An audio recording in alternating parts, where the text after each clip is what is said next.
The air in this room is always exactly 22 degrees, a perfect vacuum of sensation where nothing ever hurts and nothing ever grows.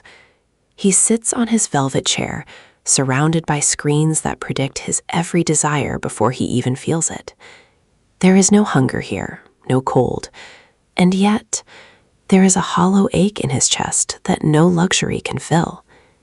Everything is seamless, polished to a mirror finish, reflecting a life that has become a series of pleasant, empty echoes. He looks at his hands, untouched by work or weather, feeling like a ghost in a paradise he didn't build. The silence of the room isn't peaceful. It is heavy, like the weight of 1,000 days that all look exactly the same. Every morning, the coffee appears at the touch of a button, perfectly brewed and perfectly safe. He watches the city outside, a sprawling grid of automated convenience where no one has to run, no one has to sweat, and no one has to fail. It is a world designed to remove friction, but without friction, there is no heat, and without heat, the soul begins to freeze. He realizes that he has spent years avoiding the very things that make a human being feel real. The softness of his environment has slowly eroded the sharpness of his mind. He is a predator in a cage of silk, losing his teeth because there is nothing left to bite. A single crack appears in the perfect glass of his routine when he notices a bird struggling against the wind outside. It isn't graceful, and it isn't comfortable, but it is fighting for every inch of sky. That struggle is the most beautiful thing he has seen in a decade, because it contains the one thing his life lacks: stakes.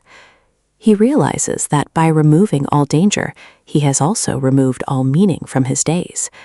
The walls of his apartment begin to feel less like a sanctuary and more like a tomb. He doesn't want another day of guaranteed satisfaction. He wants to know if he still has the strength to endure something that isn't easy. The decision is made in the silence between heartbeats, a quiet rebellion against the tyranny of ease. He packs nothing but the clothes on his back and a heavy coat, leaving the holographic screens to an empty room. He walks toward the heavy steel doors that separate the climate-controlled city from the raw, unrefined world beyond. His heart hammers against his ribs, a sensation so foreign it almost feels like pain. He is terrified, and for the first time in his adult life, he feels truly awake.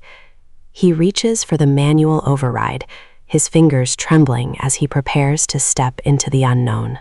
The door hisses open, and the world hits him like a physical blow, cold, sharp, and smelling of pine and wet earth.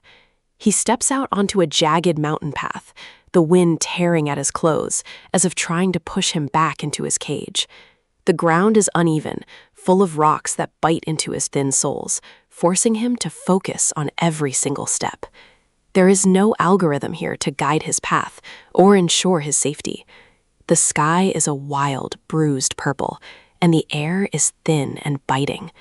He shivers violently, but as the cold seeps into his bones, he feels a strange, electric spark of joy. He is finally touching the world, and the world is touching him back.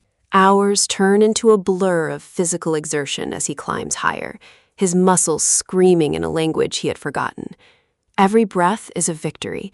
Every meter gained is a testament to his own will. He slips on a patch of loose shale, the skin on his palms tearing as he catches himself. The blood is bright and hot, a vivid reminder that he is made of flesh and bone, not pixels and data. The pain isn't a burden, it is a teacher, telling him exactly where he ends and the mountain begins. He is exhausted, his lungs burning, but his mind is clearer than it has ever been in the quiet comfort of his old life. He reaches the summit just as the sun breaks through the clouds, flooding the world with a light that feels earned. From this height, the city he left behind looks like a beautiful, static prison, a place where people sleep while they are still awake. He stands at the edge of the world, his chest heaving, feeling the raw power of the elements.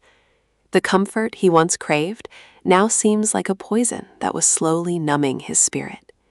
Here, in the face of the wind and the height, he discovers that the danger wasn't the mountain. The real danger was the safety that required nothing of him. He is tired, he is cold, and he has never felt more powerful. He looks at his scarred hands and realizes he will never be the same man who sat in that velvet chair. The hardness of the world has given him back his edge, and the struggle has given him back his pride. Growth is not a comfortable process. It is a shedding of the old self to make room for the new. We are built to endure, to strive, and to overcome, not to fade away in a climate-controlled room. The ease we seek is a lie that tells us we are finished, but life is only lived when we are in motion. He turns his back on the city and looks toward the horizon, ready for the next challenge that will keep him alive. The greatest threat to your potential isn't failure, it's the comfort that makes you stop trying. If you feel like you're drifting through a life that's too easy, maybe it's time to find your own mountain. Step out of the soft shadows and into the light of the struggle. That is where you will find the version of yourself you are meant to be. If this story sparked something in you, hit the like button and share your thoughts on your own journey in the comments. Subscribe for more stories about the human spirit. Don't just exist in comfort. Choose to live in the challenge.